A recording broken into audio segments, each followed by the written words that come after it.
What kind of like marketing campaigns do you think of for yourself? If you're into the wrestling sphere and you've created a persona for yourself, do you have like these bigger scale, like if you had the budget ideas you would run with? Well, if I had the budget, I mean, I'd like create crazy ads, for different platforms just to, like the Masked Wolf. The first time I came across that dude last year, I literally heard his music because it played while I was playing YouTube at work one day. It played as an ad, and I was in the middle of working, not realizing, oh, that was an ad playing. I'm like, what is that playing? I don't think I've ever heard this. Why is it? And I was like, oh, this is an ad. Oh, that's low key genius. Like, just throw a whole ad in there. I mean, a lot of people watch YouTube, while they're doing stuff or whatever, so just stuff like that. But, as far as like logic wise, me, again, that old school mentality, man, I'm the go put boots on the ground and go staple up flyers and slap stickers around and go hit up shows and venues and, stuff like that. I feel That's like there's more of a. I feel like it's more personal that way. You know what I mean? Like in a sense. Yeah. Um, I mean, I was just talking to somebody from New York who was like, bro, before the internet, that was networking. It was. You Yeah, had to leave your house. It's super yeah, baffling to me. My whole life is don't leave the house. I actually have to like the opposite. I have to like force myself. Like, I could make more money if I never left the house, which is fucking creepy. And it's something I yeah, actually try to like not indulge as much as I live life. But yeah, I guess there's still a huge thing for that too. I mean, also like maybe geography plays into it. Like, do you find where you're at there's like a thriving live community like for music where you can just be like go out and be integrated into it?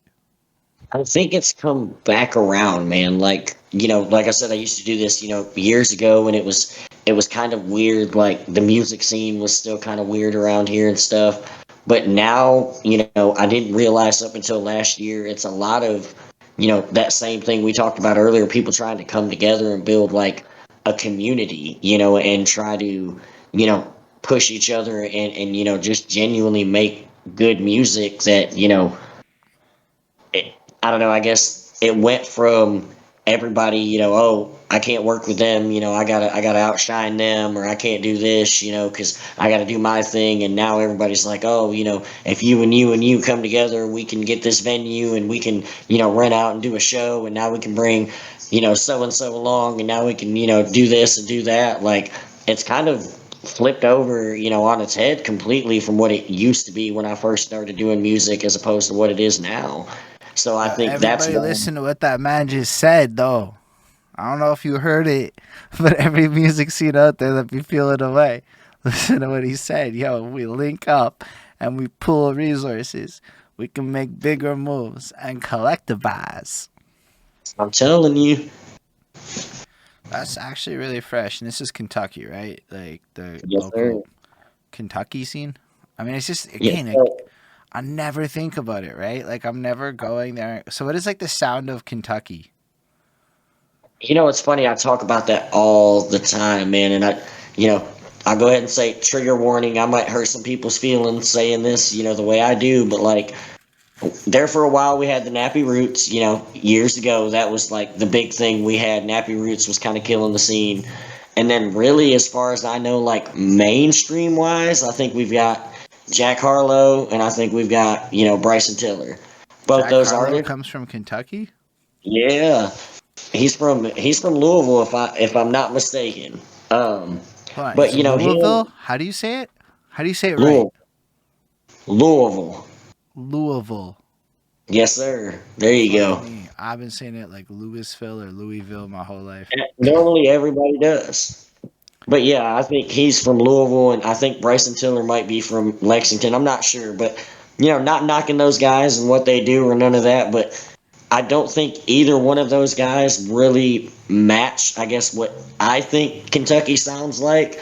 And to me, it is that nappy roots, raw, rugged. We're a little country, we're a little rock and roll, we're a little hood, we're a little, Kentucky's like a big, It's like Yellow melting Wolf? pot aspect. Like, oh yeah, like Yellow Wolf's from right outside of Antioch, which is right down there by Nashville, about an hour and a half outside of where I'm at. So it's just like kind of Jelly like the Roll. whole of like Tennessee, Alabama. Like y'all kind of like end up in the same core sound just due to because when I'm looking at the map, like relatively speaking, they're smaller geographic. Like you could drive across them in a couple hours type thing. I think Mm-hmm. I don't know if I'm overstretching that. So like it really Depends on is where. just like one kind of. Do you find there's like I guess like differences between the different states in that area, or is it more like homogenized?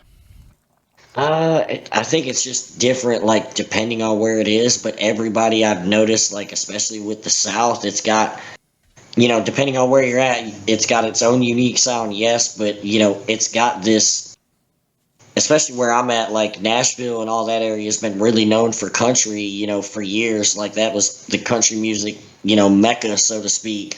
But now it's again kind of like, flipped on its axis and become this hip hop, bluegrass, soul. Like a lot of it's, you're hearing a lot more of these Yellow Wolves and these Jelly Rolls and stuff because that's really all kind of what everybody around here grew up on was vibes like that with mixed in with the hip hop and the rock and roll and stuff like that. So That makes a lot of sense. I mean, I knew Yellow set up shop in Nashville at a certain point, which got me excited because my aunt's out there. But I guess he had a huge impact then, and that is a city that produces music machine superstars. It knows how to do it. It's got the industry, and that's at a certain point they're like, "Yo, there's hip hop money. Let's get it."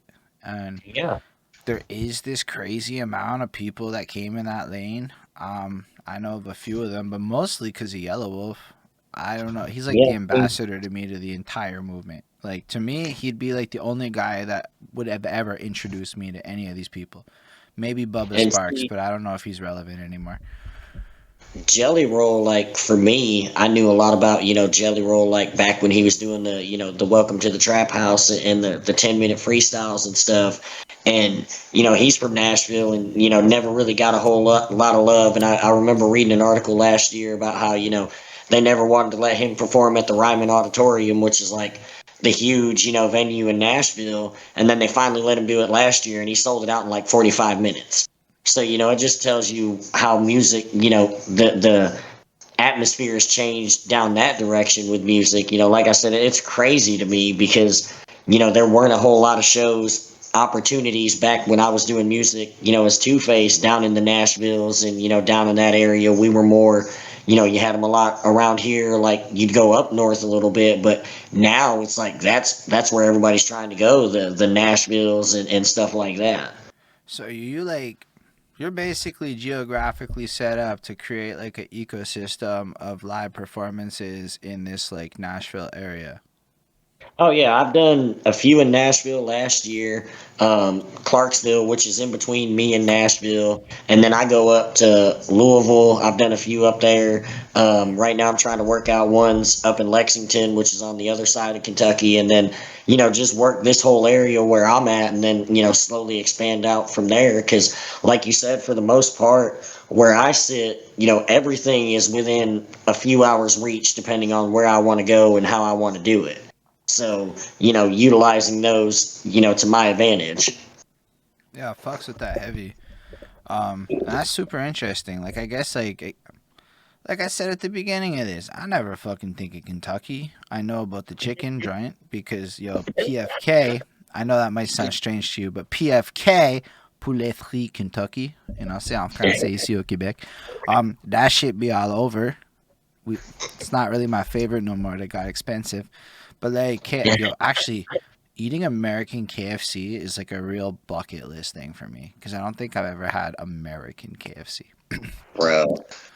Like, but other than that, like, yeah, the states kind of turns into like the 10 states you give a shit about, and then there's the other states you almost go, oh yeah, when you hear their name. But Yeah. like to think about the geographical powerhouse of the touring potential of where you're at, like you're basically set up in a place where if you want it, you really can just get yourself constantly booked. Do you get paid to Yeah. perform or do you have to pay to perform? Uh, so I'm gonna start getting paid to perform here. These next couple shows that I'm doing, I've worked something out with this dude that I'm getting paid to do some shows. Of course, nothing big. Basically, a lot of it's, I'm getting tickets at this rate, and I sell X amount. Everything else outside of that's mine. But I'm making enough money back on it that I can, I guess, sort of justify it to a point. But that's the goal. That's why I'm doing like these opening for these, semi decent sized artists and stuff like that. Because at the end of the day, that's not necessarily the biggest way to get money, but I know like that's the funnest thing I love doing, and I know there's also the aspect to get paid, decent to go do shows here and there.